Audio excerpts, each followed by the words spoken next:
అమరావతి అమరావతి రైతుల ఆత్మఘోష, అమరావతి రైతుల ప్రాణ బలిదానం. అమరావతిని ఎవరు వాడుకుంటా ఉన్నారు? జగన్మోహన్ రెడ్డి 5 సంవత్సరాలు సీఎంగా పాలించిండు. మరి అమరావతి అంటే ఆంధ్రప్రదేశ్కు రాజధాని అంటూ నిర్మించలే. కూటమి ప్రభుత్వం వచ్చి 2 సంవత్సరాలు అయిపోతున్నా కానీ ఇప్పటి వరకు అమరావతి రైతుల నుంచి భూసేకరణ జరిగింది, కానీ అమరావతి కంప్లీట్గా నిర్మాణం కాలేదు. ప్లస్ భూములు ఇచ్చినటువంటి రైతులకు వాళ్ళ భూములకు ఎంత రేటు ఉంది? అమరావతిలో వాళ్ళ భూములు మెయిన్ సెంటర్లో ఉంటాయి కదా, ఆ భూములకు కోట్ల విలువ ఉంది. మరి వాళ్ళకు డబ్బులు ఇచ్చిండ్రా? ఇయ్యలేరు. అసలు అమరావతి మీద జరుగుతున్నటువంటి కుట్ర ఏంది? నిజంగా కూటమి ప్రభుత్వము చాలా అభివృద్ధి చేస్తూ ఉంది అమరావతిని అనుకుంటే, మరి మొన్న వైసీపీ బ్యాచ్ వచ్చినప్పుడు ఎవరైతే కొడాలి నాని ఇంకో కొంతమంది ఈ అమరావతి రైతులను కలవడానికి వచ్చినప్పుడు కోడిగుడ్లతోటి రాళ్లతోటి దాడి చేసిండ్రు. మనము విజువల్స్ కూడా చూస్తున్నాం.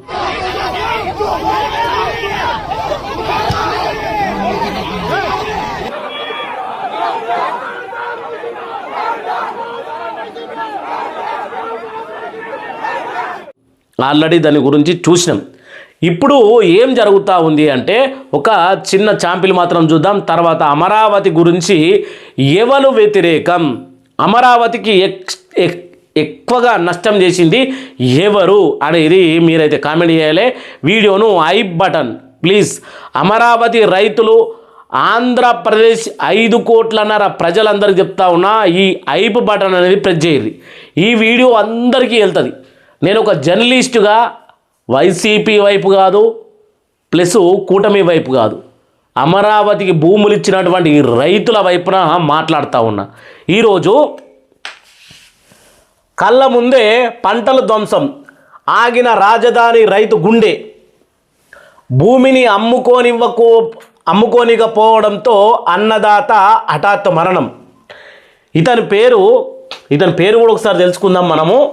ఇగో చంద్రబాబు ప్రభుత్వం కార్యాచరణ ఎట్లుంది అనేది మనం కొంచెం తెలుసుకోవాలి.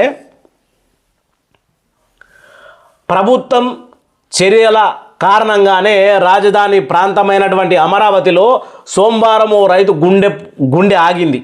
కొన్నేళ్లుగా కిడ్నీ సమస్యతో బాధపడుతున్న రైతు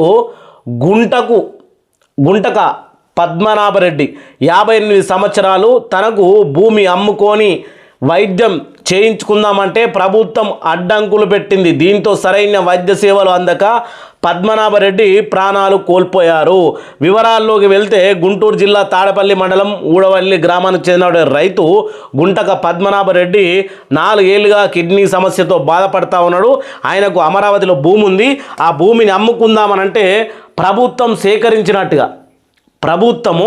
ఆ భూమి సేకరించినట్టుగా ప్రభుత్వం హ్యాండ్ఓవర్లో చేసుకుంది. కొంతమంది రైతుల నుంచి ప్రభుత్వం హ్యాండ్ఓవర్లోకి కొన్ని ఎకరాల భూమి వచ్చేసింది. మరలకు సార్ డబ్బులు ఏంటి అయితే ఇవ్వాలి కదా. ఇప్పటి వరకు కూటమి ప్రభుత్వం ఎంత డబ్బులు చెల్లించింది అమరావతి రైతులకు? అలాగే ఈ అమరావతి రైతులు ఒక్కోళ్ళు ఇద్దరు కాదు. ఇప్పుడు పద్మనాభ రెడ్డి, రేపు ఇంకో వ్యక్తి, మొన్న ఇంకో ఆయన కూడా బైకు యాక్సిడెంట్లో చనిపోతే కనీసం ఆయన దగ్గర డబ్బులు లేక ప్రైవేట్ హాస్పిటల్లో చూయించుకోలేక గవర్నమెంట్ హాస్పిటల్లో ట్రీట్మెంట్ అందక చనిపోవడం జరిగింది. అతను కూడా అమరావతి రైతు. ఇలా అమరావతి రైతులు అమరావతి కోసం భూములు ఇచ్చి వాళ్ళ ప్రాణాలు కోల్పోతూ ఉన్నారు. దీనికి ఎవరు బాధ్యత వహించాలి? పోయిన గవర్నమెంట్లో ఉన్నటువంటి జగన్మోహన్ రెడ్డి, ప్రస్తుతం గవర్నమెంట్లో ఉన్నటువంటి చంద్రబాబు నాయుడు? ఇది ఆంధ్రప్రదేశ్ ప్రజలు నిర్ణయించాలి. అమరావతిలో భూములు ఇచ్చినటువంటి రైతులకు ఇప్పుడు మనము ఈ ప్రాజెక్టు, ఆ ప్రాజెక్టు, ఇదని అదని వేల కోట్ల రూపాయలు ఆల్రెడీ ప్రాజెక్టులకు ఇస్తూ ఉంటాం.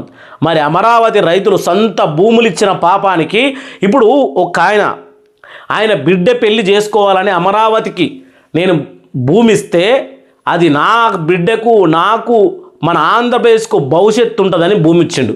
కానీ పాపం ఆయన బిడ్డ పెళ్లి జరగలేదు. ఎందుకంటే అల్లుడు అడిగిన కట్నము, బిడ్డకు ఘనంగా పెళ్లి చేద్దామనుకునే తండ్రి కళ నీళ్లు గారిపోయింది. ఆ కుటుంబం మొత్తం ఆత్మహత్య చేసుకున్నది. ఎందుకంటే అమరావతికి ఇచ్చిన భూమి ఆల్రెడీ ప్రభుత్వానికి అమ్మినట్టే. నువ్వు ఎక్కడికి వెళ్ళి చెప్పుకుంటావో చెప్పుకో అని కొంతమంది టీడీపీ నేతలు చేసినటువంటి ఈ విషయాలతోటి వాళ్ళందరూ ఆత్మహత్య చేసుకున్నారు. ఈ వార్త ఎక్కడ కూడా రాలే బయటకు. ఎవరు అమరావతి దొంగలు? అమరావతిని మీరు నిర్మించాలనుకుంటే ఫస్ట్ అమరావతి రైతుల భూమి సేకరణ ఏ రకంగా అయితే చేసిరో వాళ్ళందరికీ డబ్బులు ఇవ్వాలి. ఎప్పుడు చెప్తా ఉంటాడు కదా చంద్రబాబు నాయుడు, అమరావతి అనేది ఖచ్చితంగా రాబోయే రోజుల్లో సింగపూర్ అని చెప్తా ఉంటాడు. సింగపూర్ అంటే ఫస్ట్ నీకు అమరావతికి అడుగుపెట్టడానికి భూములు ఇచ్చినటువంటి రైతులు వాళ్ళ ప్రాణాలు కోల్పోతూ ఉంటే మరి నువ్వు ఏం చేస్తూ ఉన్నావు చంద్రబాబు నాయుడు అని అడగరా ఎవరు? ఖచ్చితంగా అడుగుతారు. జగన్మోహన్ రెడ్డి 3 ముక్కల రాజధాని అన్నాడనే ఆయనను పక్కకు పెట్టారు. మరి 3 ముక్కల రాజధాని కాకుండా ఒక్కటే నినాదం అమరావతి అని చెప్పినటువంటి నిన్ను ఎన్నుకున్నారు. మరి నువ్వేం చేస్తూ ఉన్నావంటే అమరావతి కోసం భూములు ఇచ్చినటువంటి రైతుల శవాలను కళ్ళ చూస్తూ ఉన్నావు. ఈ వీడియో ఇంతటితో ఆగదు. అమరావతి రైతులు నిజాన్ని తెలుసుకోవాలి. అసలు ఎవరు ఈ అమరావతి రైతులు, వీళ్ళ యొక్క బాధ ఏంది అనేది నెక్స్ట్ వీడియోలో మళ్ళీ కలుసుకుందాం పూర్తిగా. ఇక్కడ మాత్రం ఒక్క విషయాన్ని నేను చెప్పదలుచుకున్నా. ఇగో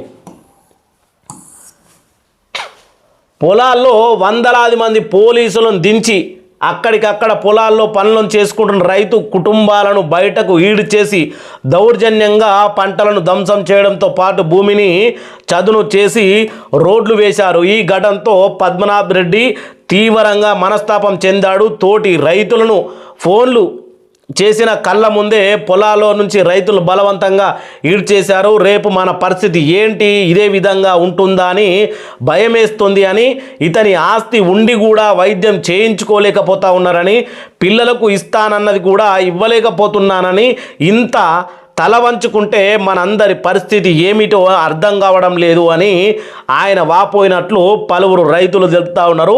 భూముల్ని బలవంతంగా లాగేసుకుంటున్నారన్న ఆందోళనతోటే పద్మనాభరెడ్డి మృతి చెందాడని రైతులు వ్యాఖ్యానిస్తున్నారు. దీన్ని ముమ్మాటికి ప్రభుత్వ హత్యేనని వారంతా చెప్తా ఉన్నారు. అర్థమైంది కదా? రాజధానిలో వాళ్ళు డైరెక్ట్గా భూములు ఇవ్వలేదు అని రైతులు చెప్తా ఉన్నారు. చంద్రబాబు నాయుడు బలవంతంగా లాక్కున్నాడు. 100 మంది పోలీసుల బలగాలను దించి ఆ ఫోటోలు కూడా మనకు కనబడతా ఉన్నాయి. ఇప్పుడు ఆంధ్ర ప్రజలారా మీరు మేల్కొని మీ యొక్క కామెంట్ పెట్టాలని కోరుకుంటా ఉన్నా. మీ అభిప్రాయం కోసం వెయిట్ చేస్తూ ఉంటా. ఐ బటన్ ప్రెస్ చేసి వీడియోను అన్ని గ్రూపుల్లో షేర్ చేయండి. నెక్స్ట్ వీడియోలో మాట్లాడుకుందాం. ఎవరు దొంగలు అమరావతికి, వీళ్ళ ప్రాణాలు కోల్పోవడానికి కారణం ఎవరు? ఖచ్చితంగా వాళ్ళను బయటకు లాగుదాం, చూద్దాం. అందరికీ జై అమరావతి, జై ఆంధ్ర.